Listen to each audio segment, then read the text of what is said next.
bismillaahi raxmaani raxiim kulan haboon daawadayaal ku soo dhawaada qubanaha xaqiiqda wararka caalamka iyo Soomaaliya qaybtan waxaan ku eegi doonaa xaaladihii ugu dambeeyay Tehran caasimadda Iran iyo waliba sidoo kale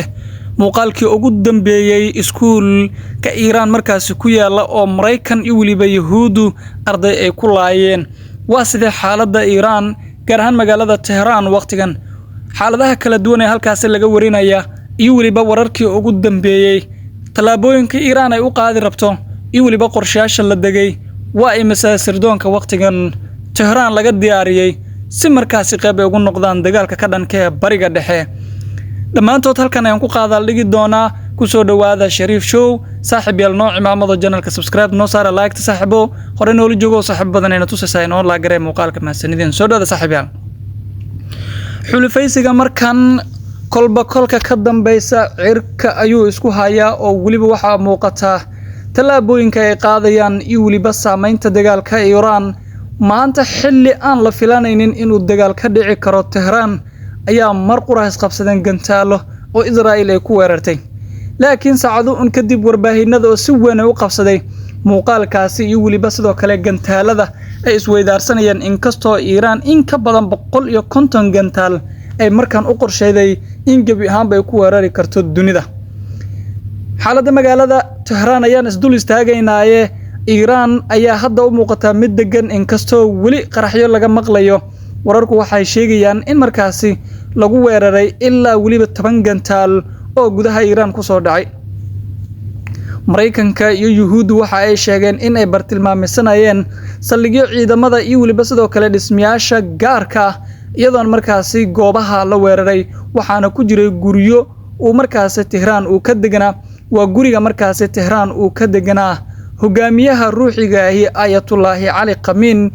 iyo waliba sidoo kale guriyaha madaxweynihii hore ee dalkaasi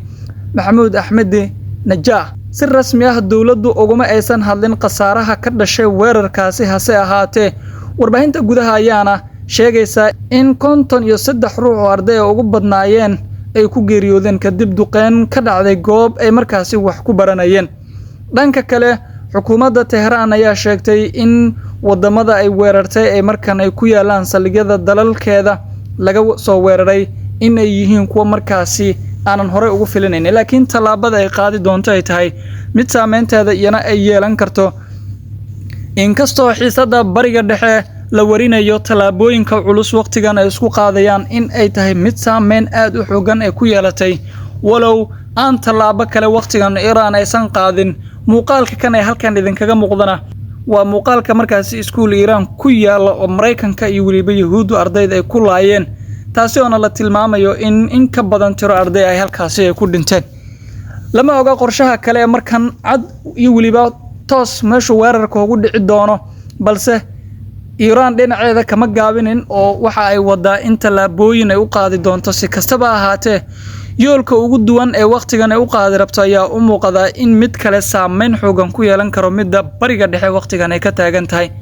talaabo kasta oo walibana si adag ay ugu qaado Tehran waxa ay noqon kartaa jawaabaha degdega ay ka bixinayso gantaalada culus ee ugu imaanayo Israa'iil iyo waliba sidoo kale Mareykanka Trump xulufadiisa mar hore ayuu ku soo daadgurayay gobolka bariga dhexe Tehran diyaar garow kaliya in muddo ay ku jirtay laakiin waqtigan way aragtay waxa dhacay waxaana la filayaa inay ka baran doonto 10 oo waliba lama ilaabaan u noqdo waa talaabadeeda iyo waliba filan karo inay u qaadi doonto iyadana